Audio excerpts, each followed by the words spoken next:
இல்ல உங்களுக்கு தெரியாது இல்ல, ஏர்போர்ட் தொழிற்சங்கத்திலயும் அவர் இருந்தாரு, அதனாலதான் அந்த பேர் வந்துச்சுன்னு இன்னொரு தரப்புலயும் ஒரு கருத்து சொல்லப்படுது இல்ல. அதாவது என்னன்னா அது அவங்க அவங்களுக்கு பிற்காலத்துல வேண்டியவங்க சொல்லலாம், அது வேற விஷயம்.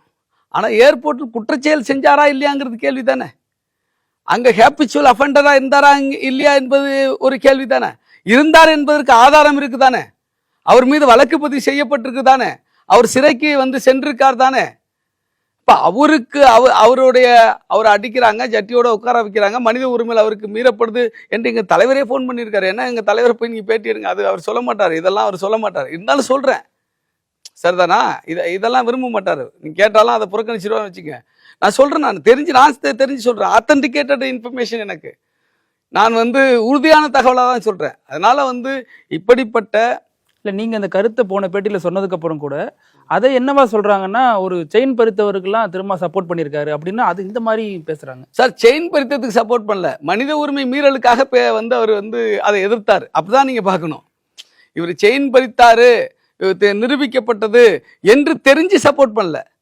அப்ப என்ன இவர்கிட்ட சொல்றாங்க, எங்க தலைவர்கிட்ட சொல்றாங்கன்னா, இந்த மாதிரி செயினை திருட்டு சொல்லி இந்த சமூகத்தை சார்ந்த ஒடுக்கப்பட்ட சமூகத்தை சார்ந்த ஒருத்தரை வச்சு அடிக்கிறாங்க, ஜட்டியோட உட்கார வச்சிருக்காங்க, கையை சங்கிலியால் போட்டு பிணைச்சி வச்சிருக்காங்க அப்படின்னு சொல்லும் பொழுதுதான் இவர் வந்து ஃபோன் பண்றாரு. ஃபோன் பண்ணி என்ன இப்படி ஒரு சம்பவம் நடக்குதாம்ல உங்கள் ஸ்டேஷனில் அப்படிங்கும்போது, இல்லை என்ன சார் நான் சொன்ன மாதிரி என்ன இந்த மாதிரி மோசமான ஆளுக்கு திருட்டு பையனுக்கெல்லாம் நீங்கள் வந்து ரெக்கமெண்ட் பண்ணுறீங்கன்னு கேட்கும்போது, இப்படியெல்லாம் பண்ணியிருக்கான், அந்த குற்றம் பண்ணியிருக்கான்னா, எங்கள் தலைவர் அப்பவும் என்ன சொல்கிறாருன்னா, நீங்கள் அவர் தப்பு பண்ணால் சட்டப்படி நடவடிக்கை எடுங்க, அதுக்கு சப்போர்ட் பண்ணல.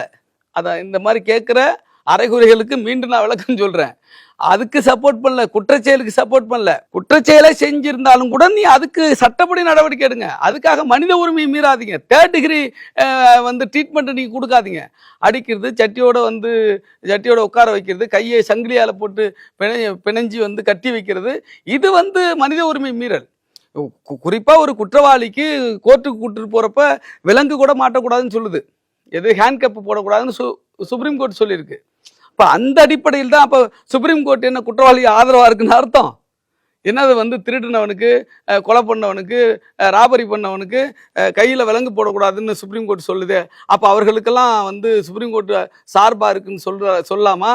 அப்படி சொல்ல முடியாது. மனித உரிமை மீறாதீங்க. தண்டனை நீங்கள் வந்து குற்றத்தை நிரூபித்து தண்டனை வாங்கி கொடுத்தா அவனுக்கு சிலை ஜெயிலுக்கு அனுப்புங்க, அவனுக்கு தண்டனை வாங்கி கொடுங்க. அதுதான் உங்களுடைய வேலையை தவிர நீங்கள் அவனை அடிக்கிறதோ வெட்டுறதோ குத்துறதோ அவனை வந்து இது ஒத்துக்கன்னு சொல்லி வந்து டார்ச்சர் பண்ணுறதோ சித்திரவதை பண்ணுறதோ அது வந்து செய்யக்கூடாது. அது சட்டத்தின்படி தப்பு, அது மனித உரிமை மீறல்.